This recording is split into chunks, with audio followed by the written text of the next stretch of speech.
Live from clickorlando.com, News 6 Plus, and WKMG. We're getting results in your neighborhood now at 6:30 p.m. Now at 6:30, a woman accused of letting her boyfriend suffer and die inside a zipped-up suitcase, having her case heard before a jury. Sarah Boon is facing a second-degree murder charge after her boyfriend suffocated inside a piece of luggage back in 2020. Good evening. This is News 6 at 6:30. Thank you for joining us here live on News 6 Plus. I'm Ginger Gadsden. And I'm Justin Mormith. Yesterday in court, Boon was actually asked to put on a pair of gloves and reenact zipping up that suitcase that George Torres was trapped in. News 6's Laverne McGee was in the courtroom all day and has our top story. Court has now wrapped up for the day. We heard from several witnesses. In the time that you knew Ms. Boon, did you witness anything about her person or her body that gave you cause for concern? Sometimes I would see it like she had been choked around her neck or her arm be hurt, have a mark on her arm. Pearl Walker says she would see her when she was out walking her dogs and have conversations with her. Boon has constantly talked about being abused during her relationship. She claims she was afraid of how George Torres Jr. would behave once he got out of the suitcase, and that's why she didn't let him out. Dr. Julie Harper is a psychologist who took the stand and has been licensed for 22 years. She did her dissertation in couple relationships. She reviewed Boon's records and interviewed her. Now, do you believe that Sarah Boon does have some narcissistic traits? I do. She doesn't qualify or meet the criteria for that diagnosis, does she? I did not diagnose her with that. All right. Can you elaborate on or explain how you feel that Sarah Boon does have some narcissistic traits? Well, in meeting with her as part of the evaluation, the narcissistic traits that I identified would have to do with, as she described, being a straight-A student. She reiterated about her abilities. Laverne McGee, getting results, News 6. Our coverage of this trial continues online at clickorlando.com. Make sure you have our News 6 app so you can get updates. The app is free in your app store. Just search WKMG. People who live in Holly Hill are cleaning up after what the mayor called the worst flooding in city history from Hurricane Milton. Yeah, a lot of people who live there say raw sewage still coming up and into their yards. News 6's Molly Reed is in Holly Hill with a look at the aftermath and the city's plans to fix its infrastructure. The people who live around here tell me that this was another storm that proved the city has got to upgrade its infrastructure for sewage and water. Now, this is Anniston Avenue in Newcastle Court behind me. We were here just a day after Hurricane Milton moved through. This is what it looked like. They're ripping out everything in their house. They're gutting their homes. Mary Nichols walked me down her street to check on her neighbors. We first ran into Danielle Latona, who was personally cleaning out the street's only drain when we last saw her. The neighbors all night long, we take turns. And another neighbor, Tracy Anderson, whose property butts up to a newer development. And this is the third flood. I can't physically do it anymore. I'm too tired. And where are we going to go? Nobody's going to buy our homes. Though the water has gone down, these residents say raw sewage is still bubbling up in some people's properties. The stench still lingering. What is the city going to do about our sewer? Because it malfunctions every time we have a storm, sometimes when we just have heavy rain. The mayor says the Public Works Department is working around the clock on the immediate sewage issue. To clean it up, to make it stop immediately. We have pumps running nonstop so that it won't come back out.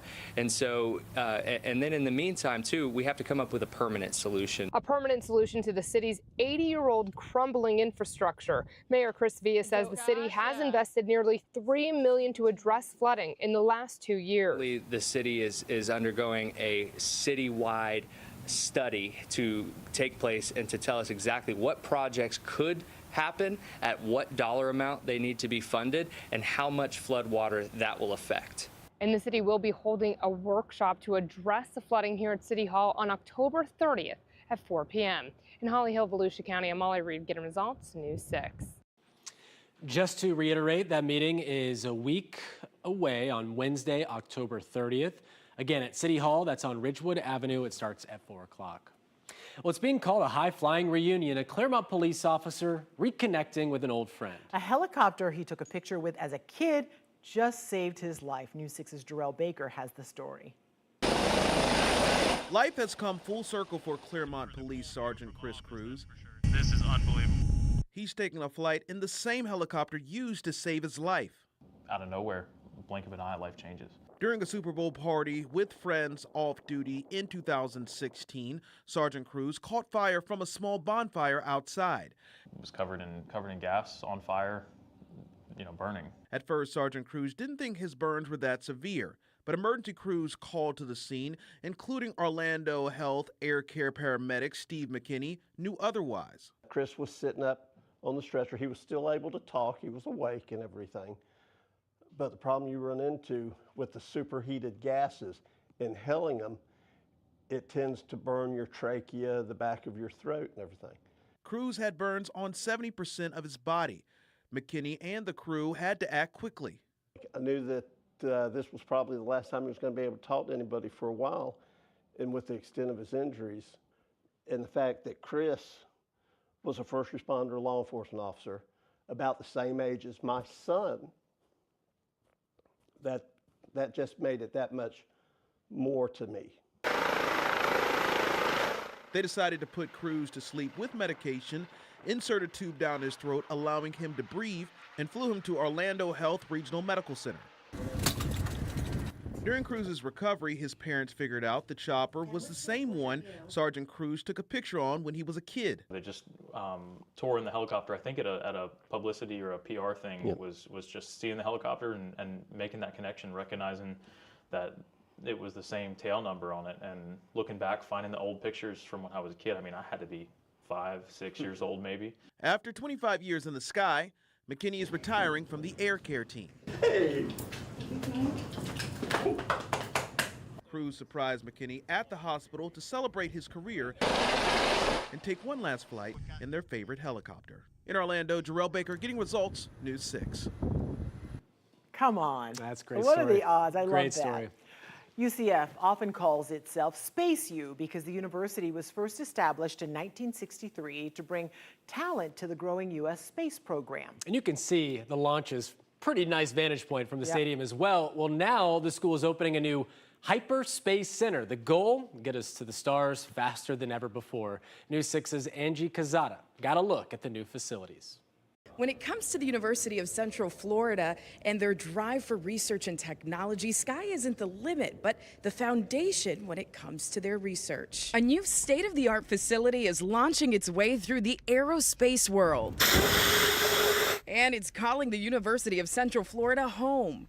UCF and U.S. Air Force leaders are celebrating their new Center of Excellence in Hypersonic and Space Propulsion, also known as their Hyperspace Center. There was no other option for me but to join this lab and participate in Dr. Ahmed's great vision for a high-speed future. It's focus, fueling the future, like for PhD student Adam Kotler. So I'd like to see it exceed beyond the limits of what we can do on ground, beyond what we can do in this facility, and eventually see it integrated into some product in the future. This focus on advancing technology will not only fuel hypersonic travel, but open up new frontiers in space exploration. This new center will help advance the research and innovations of world-renowned faculty members like Kareem Ahmed, a professor of mechanical and aerospace engineering. We get a larger test article, an experiment that we could actually observe this phenomena at a larger scale compared to a laboratory scale.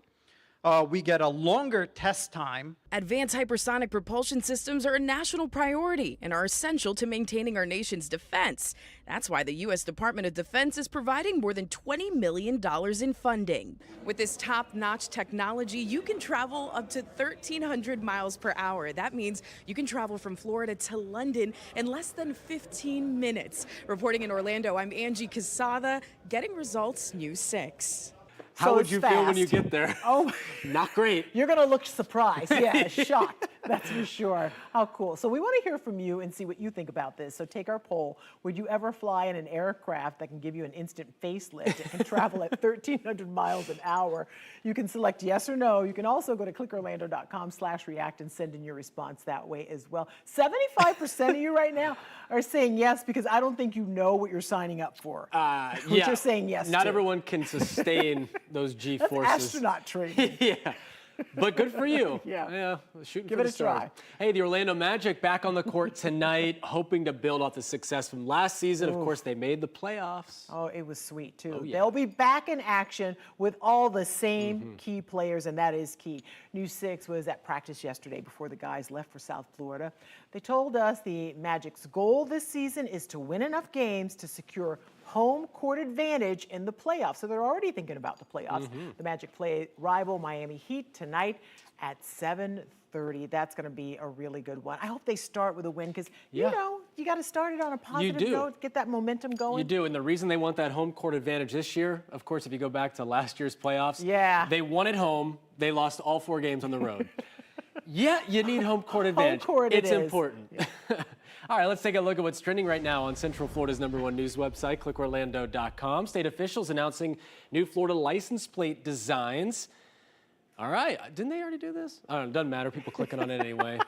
Margaritaville, one of those themes, Recycle Florida, the villages, but these plates do not become available until they have 3,000 pre-sales. I got a feeling Margaritaville, the villages it's going to get there well, for sure. Going to get there. All right, and here are some of the other top stories online right now. The Coast Guard is searching for a 66-year-old woman who fell overboard from a Royal Caribbean ship that sailed out of Florida. And the story behind how Tate's Hell State Forest in Franklin County got its name, it's pretty fascinating, has a little bit to do with the terrain and a lot to do with the last words said to be from the man who got lost in the swamp. What could it be? Not sure. Gotta check it out. Now I do know. Okay. Should be good. Well, as AI becomes a more regular part of our lives, doctors are saying it could help identify breast cancer earlier. Coming up, how this new tech is helping save lives before people even get a diagnosis. Jonathan. Hey guys, a gorgeous evening coming our way. We're going to keep things pretty nice over the next several days. We're going to break down these comfy temperatures and how long they stick around in a few minutes. And Florida Foodie sits down with the owner of the Hammered Lamb to talk about his future in Ivanhoe Village. You're watching News 6 at 6:30, live on News 6 Plus. We're getting results for all of Central Florida. Keep it here. We'll be right back. Brought to you by your local Toyota dealers. Toyota, let's go places.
Welcome back. Here's a live look now over Daytona Beach from our Daytona Toyota DeLand Kia camera. Not a bad looking shot there, but the water is still a little churned up, as you can see out there. Meteorologist Jonathan Kakis joins us now with a look at our forecast. But it is a rough go out there. It is, yeah. We had what was left of that system that kind of went down to Cuba and then bounced back up and then worked its way into the Atlantic. So what's left of it is still out there, and it's making the surf a little heavy out there as it continues to work its way into the North Atlantic. It is quiet, though, but again, be careful if you are heading to the beach. Port Canaveral, Brevard County, what's going on? Here's a live look in with our Launch Credit Union camera at the port. Still a little breezy out there tonight, but a relatively speaking comfy evening. Temperatures back to the upper 70s right now. The breeze at about 13 miles an hour out of the north and east. And it's because of that northeast breeze that will keep a few extra clouds every now and then pushing back on sea from the sea back over into over land. A couple of stray showers for us by 6 o'clock in the morning tomorrow. Most of that, though, is going to stay out over to the Atlantic. There is lunchtime tomorrow afternoon, looking very nice. Temperatures back to the low to mid 80s. A lot of sunshine with just a few extra clouds coming through. That is 5 o'clock in the morning on your Friday, ending the work week. And again, things are looking very quiet, just a few passing clouds in the mix. Big reason for that is way above our head, at about 15 to 20,000 feet above our head. Everywhere you see the orange, that's going to be higher heights. And when you have higher heights, it's typically a little warmer. But notice this big bulge coming towards the nation's midsection, up towards the Great Lakes, and specifically where you see that height line right there, that donut, if you will, right around Dallas and Houston. That's a big chunk of high pressure that builds through the middle part of the week and then continues to expand through the deep south and southeast. This is next Thursday, so this is going to be Halloween. That is going to be parked off of the southeast corner of the United States, so it should keep us on the warmer side. It will also likely keep us on the drier side, though, going forward over the next 7 days. 77 at the Cape right now. We're at 75 in New Smyrna Beach. Miko, good evening. We are back to around 80, 83 in Kissimmee, hanging around 80 degrees in Claremont. Now here's a look at your pinpoint, accurate forecast. Your forecast is sponsored by Florida Lottery. Temperatures tomorrow back to the low to mid 80s. We're at 85 in the Villages, 84 degrees in Leesburg. Good news in the short term in the tropics. Over the next 7 days, no new development is expected. It's been a while since we've seen that. The issue is there's a pretty decent signal that we're going to see more tropical development as we turn the page into November. Climatologically, this is exactly where you would see it. It's going to be right into the Western Caribbean, that kind of red bullseye area around Jamaica and the Cayman Islands. There's a lot of stuff on social media. As you might imagine, just be careful what you see. Again, there's going to be models that are super aggressive, then they'll back off next run and not show anything. Really, anywhere in the Western Caribbean and then the extreme Southwest Atlantic will be under the gun for that. But again, we're talking through the first week of November, so still a long, long time to watch that one. Again, no need to take down the Halloween inflatables if you have them out into the yard. First look, 8 days out, it's Halloween, 80s for the afternoon. Lots of sunshine. It looks like 70s by the evening, so mild, but certainly not as toasty as what we've seen on some Halloweens. Now here's a pinpoint accurate forecast over the next 7 days. We're at 84 on Saturday. Gorgeous weekend again coming on the pipeline. 20% shot for rain to return, guys, on Monday. All right, thank you, Jonathan. Well, some people might not be sure how they feel about artificial intelligence, kind of polarizing topic, but here in Central Florida, Advent Health is using AI to get results for their patients. Yeah, at 2 locations, Advent Health is combining AI and genetics to help patients more accurately determine whether they are at high risk for breast cancer. News 6's Emily McLeod explores this new advancement and how it's helping patients feel empowered when it comes to their treatment plan. Back in August, Advent Health launched its GRACE program at 2 locations, Waterford Lakes and here in Winter Park. The program uses a patient's personal family history plus their own medical history and overlays AI data containing thousands of similar anonymous patient information to determine the patient's breast cancer risk. What does this mean for patients who are coming in to get their mammograms? So this means that we're going to obtain the most precise and individualized kind of risk assessment for them using the latest technology. We use AI in 2 ways. The first is looking at the image density, and the second is actually within the algorithm itself to calculate risk assessment. After testing, if a patient is determined to be high risk, they're then recommended additional items for further risk assessment. Many times that entails additional imaging, such as an MRI. It may also entail genetic testing. So not only is it assessing their risk level, but it's also providing treatment methods for them. Yes, in some cases, especially if they have certain genetic findings, there can be an opportunity, depending on the finding, where they can actually potentially prevent the cancer. Since the program rolled out back in August, 20% of patients who came in for a mammogram were identified as high risk. But what sets AdventHealth apart from other similar programs is the nurse navigator to help walk them through their test results, adding the human touch to the technological touch. When we can help identify what their specific risks are, we can give them some action items that they can actually take with them, and it makes them feel a part of their healthcare decision making, which is really a wonderful thing to see. In Winter Park, Emily McLeod, Getting Results, News 6. Well, sadly, another local restaurant bites the dust. Jack and Honey's near downtown Orlando announced it's closing its doors the same day as their 1-year anniversary.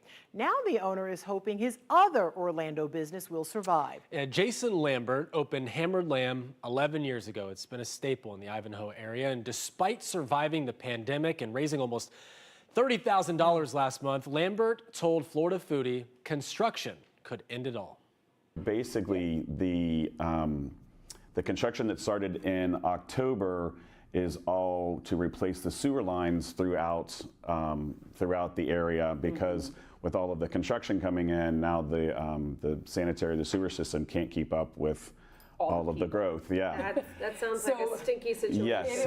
It was. What was happening? Yeah, so I mean, there were times where when they started the construction that things were backing up everywhere in the building, in the street. And so that started in October of last year. And they started on the north end of Ivanhoe Village, closer to Princeton. And they the city completely blocked off the street there, so there was no traffic at all. So that was for a few weeks.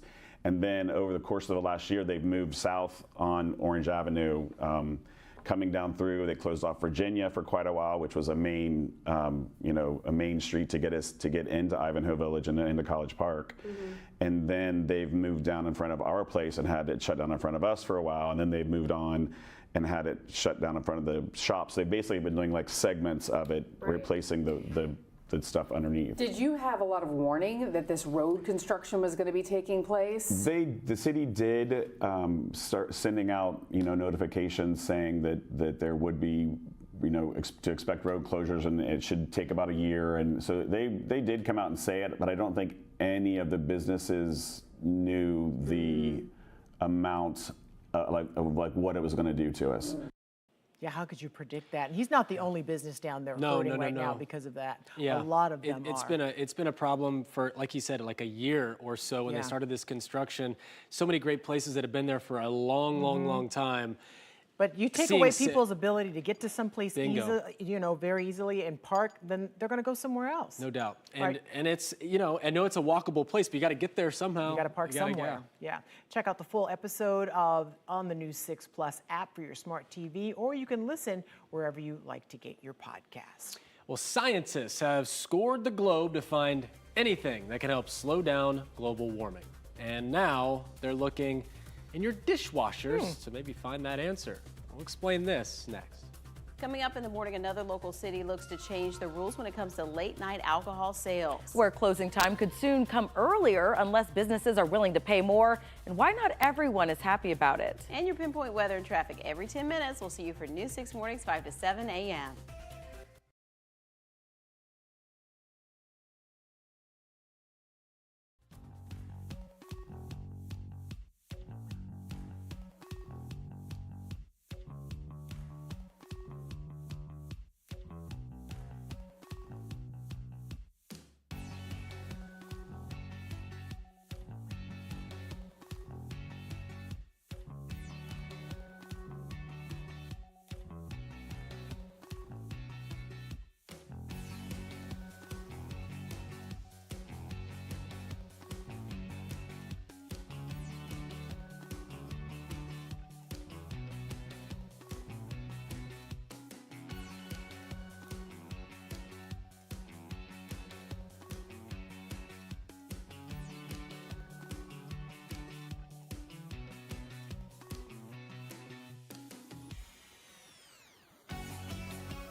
A member of the News 6 team needs your help. Digital editor and theme park guide Haley Coombs is trying to decide the best costume for her son's first Halloween. So the choices for baby Reese are dinosaur, dragon, chicken, and lion.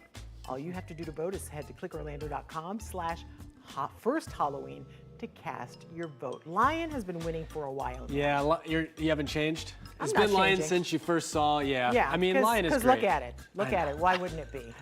And he posed for Correct. it perfectly, too. I'm going to want to recount if Lion doesn't win. All right, you know that gross, slimy stuff inside your dishwasher? Well, it could help save the planet from global warming. Sounds pretty shocking, right? Well, the slime's special microorganisms may be able to help capture carbon dioxide or at least break down pollution. The group Two Frontiers Project is asking people in the U.S. to look for the, quote, weird microbacterial growth in places with high temperatures like dishwashers, shower heads, water heaters. I don't want weird bacterial growth in any of those places. And if I see, I'm going to clean it. Volunteers take photos, can take photos of any of the, areas on their appliances. If scientists like what they see, they may actually send a DNA sampling kit to send back for more testing. So to take part in this research, you can go online to twofrontiers.org. That sounds like a wife setting up her husband because he's supposed to do the dishwasher and he didn't. And he's like, see, we are now a science project. Science. But also, mine's so bad. Mine needs to be clean. But wouldn't that just be a telltale sign to just clean it? Right? Yeah, I'm not going to grow more bacteria. Yeah, I don't want to keep it going if I'm... Unless it's a cure for something. Then I'll just grow it. Sure. All right, thanks for watching News 6 at 6:30. Stream News 6 online anytime on our News 6 Plus Smart TV app. Have a great night.